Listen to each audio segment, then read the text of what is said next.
There are 29 bodies laid out here, every single one killed with a single shot. The killer moves clean and precise, but there's a ruthless brutality behind it. This almost ritualistic mass killing leaves even seasoned FBI agents stunned. Most importantly, they still haven't found a single clue about the killer. The massacre happened 24 hours ago on Christmas night. While people were enjoying the fireworks, a single gunshot shattered the peace. As people dropped one after another, the air filled with desperate screams. In no time, over 20 victims are brutally killed. Local police rush to the scene as soon as they get the call. When Officer Eleanor arrives, bodies are already scattered across the ground. To prevent further shooting, she shuts off all the lights inside. After calming the victims' families, SWAT uses laser tech to trace the bullets and successfully pin down the shooter's original position. Jesus. The sudden explosion catches everyone off guard. Thick smoke from the blast sends residents running in panic, throwing the scene into chaos. Eleanor knows the explosion isn't an accident. It's a distraction created by the killer to escape. She doesn't have time to take control, so she tells her team to start recording on their phones. If the killer is hiding in the crowd, this might be the only chance to catch him on camera. By the time most residents are evacuated, firefighters arrive on scene. Without a mask, Eleanor rushes up to the 17th floor with the rescue team. As expected, the entire apartment has been blown to pieces. After inhaling too much toxic gas, Eleanor can barely stand and stumbles to the window for fresh air. But the wooden support she leans on suddenly snaps, and she falls. Luckily, it's all just a hallucination after she passes out. Medics put an oxygen mask on her, and she wakes up without serious injury. FBI agent Lamarck then leads his team in a thorough search of every corner of the apartment. But aside from debris and smoke, there's nothing else to go on. Investigation shows the apartment has been rented out, and the owner lives overseas. Eleanor suddenly looks at the toilet, and Lamarck immediately gets it, sending someone to collect samples. That night, the entire department is mobilized, and Lamarck is put in charge of the case. Based on what they have, Lamarck makes an initial assessment. The killer is highly trained, possibly a former sniper or competitive shooter. There are no signs of forced entry, meaning the killer had a key and strong counter-surveillance skills, but no clear motive. He seems to be killing on impulse. A killer this skilled and unstable is exactly what the FBI fears most. But as the leader, Lamarck has to keep everyone confident. He's not a type. He's a person. Somebody loved him. Somebody trained him. Somebody sold him that gun. We find them, we find our guy.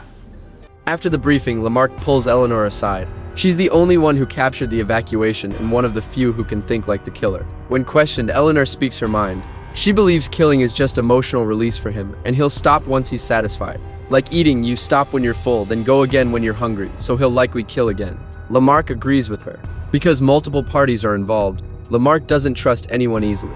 So he forms a small secret team with Eleanor and Jack to investigate quietly. They begin breaking down the case. No surveillance in the apartment, and no biological traces found in the toilet. The only lead is the workers who painted the apartment 2 years ago. The killer used an M14 grenade, releasing gas first and then triggering the explosion. The weapon used in the killings is an XM21 sniper rifle. This old rifle is so outdated it's not even in current databases. To trace it, they'll have to manually search military records and old gun shops. Lamarck then takes them to the morgue to re-examine all 29 bodies. Every victim was shot in the head, chest, or neck. They didn't suffer much. Each was taken out with a single shot. Eleanor and Jack agree the killer is male and likely suffered severe psychological trauma, using murder to cope. While they're talking, someone bursts in claiming the killer's been found. But when they arrive, it turns out to be just a teenage gamer obsessed with shooting games. Because he threatened to kill everyone, the chief hastily labels him the suspect and sends in SWAT. Both Lamarck and Eleanor think it's ridiculous. After all, no one becomes an elite marksman just from video games. The team breaches the door. The boy barely resists, but in sheer panic, he jumps from the building. Eleanor can't stop it and watches an innocent kid die right in front of her. Lamarck is furious, but he knows the Christmas massacre caused massive pressure. The governor wants to save face by making it look like the case is solved quickly. Even if it's the wrong person, they just need someone to silence public opinion. That's why Lamarck won't work with them. But as part of the system, he can't change the power game. All he can do is stick to his principles and find the real killer. The next day, they question the 3 painters from back then. Since it was 2 years ago, their memories are a bit fuzzy. All 3 have solid alibis and don't seem violent. While Lamarck talks to them, Eleanor observes quietly. One worker named Maud stands out. His style and demeanor don't match a typical painter. It seems minor, but Eleanor notes it anyway. She reviews photos and footage over and over, but finds nothing. That night, Lamarck invites her over for dinner. After dinner, they keep discussing the case, and Lamarck finally says what's been on his mind.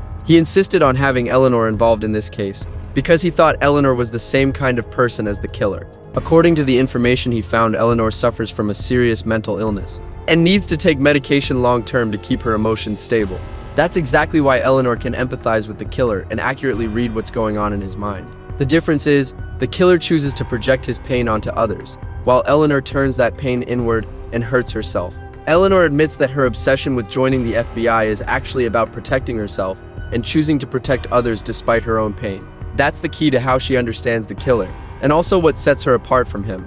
But that brief period of calm doesn't last long, and soon another massacre happens. In a crowded shopping mall, a man walks out of the restroom and sees another guy bathing in the sink. After leaving the restroom, he immediately reports it to a janitor, claiming the man stole his clothes. Security quickly finds the man and asks to check his backpack. The increasingly agitated man suddenly pulls out a gun. At that moment, Eleanor is investigating an old gun shop, and just after arranging to get the customer list, she receives an emergency alert about the mall incident. By the time Eleanor arrives at the mall, thick smoke mixed with a strong smell of blood hits her face. This massacre is even worse than the one on Christmas, with 24 security and SWAT officers killed, and bodies scattered everywhere like a living hell. When she reaches the surveillance room, Lamarck and the others are already looking for clues. Although the cameras didn't capture the killer's face, they did record him throwing away his old clothes, which is a key lead for getting his DNA. From the footage, Eleanor realizes the killer didn't intend to kill this time. He just came to change clothes. And when he was sneaking bites of leftover food, he clearly avoided meat, suggesting he's a vegetarian.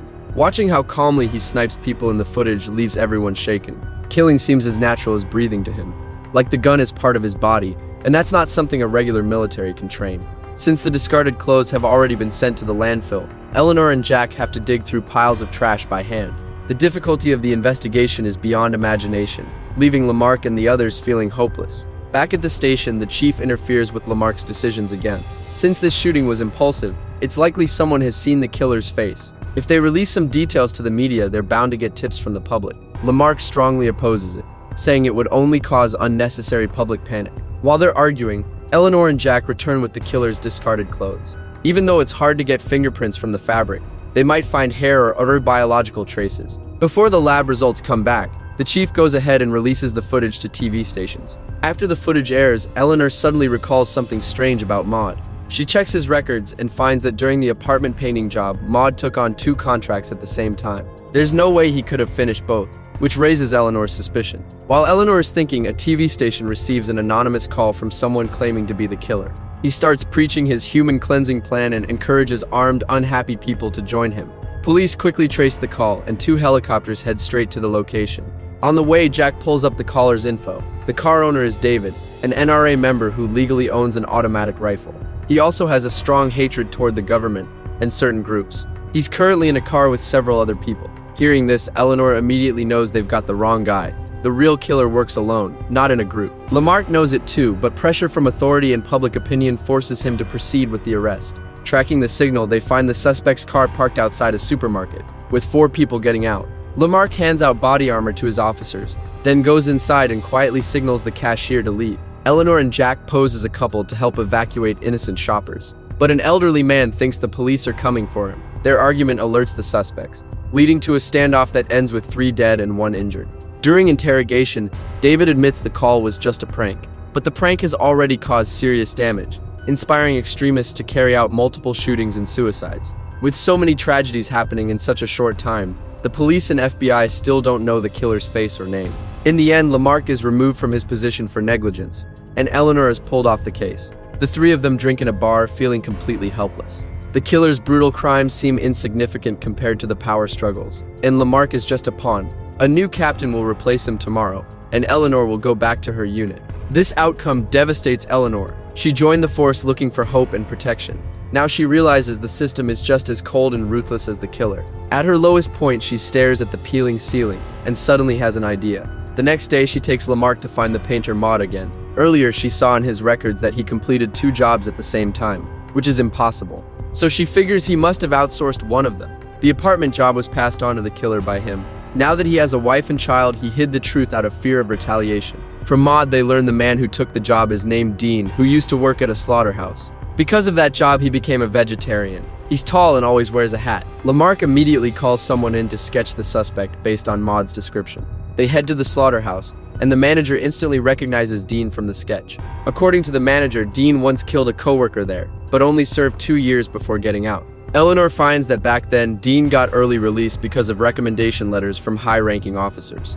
Dean's father was their comrade, a former guerrilla sniper instructor who later managed an arms factory. That explains how the killer has such incredible shooting skills and access to old sniper rifles.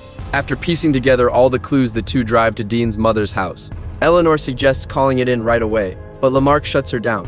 They're no longer authorized to be involved, but he refuses to hand over the credit that's within reach. At that moment, a car suddenly pulls up behind them. It's Dean's mother driving. The moment she sees Eleanor and Lamarck, she immediately knows why they're here. Dean's mother says she hasn't seen him in a long time. The last time was during the pandemic. She then apologizes and expresses regret for her son's crimes, and begins telling them about his past. When Dean was 6, he often went hunting with his father, but due to a moment of carelessness, he was accidentally shot in the head. After a year of treatment, he survived, but became withdrawn and silent except for his obsession with guns. His parents definitely failed him, but their indulgence also helped create what he became. While the old woman is talking, Eleanor suddenly notices 2 cups and some clothes outside the house. She immediately signals Lamarck Dean is probably nearby.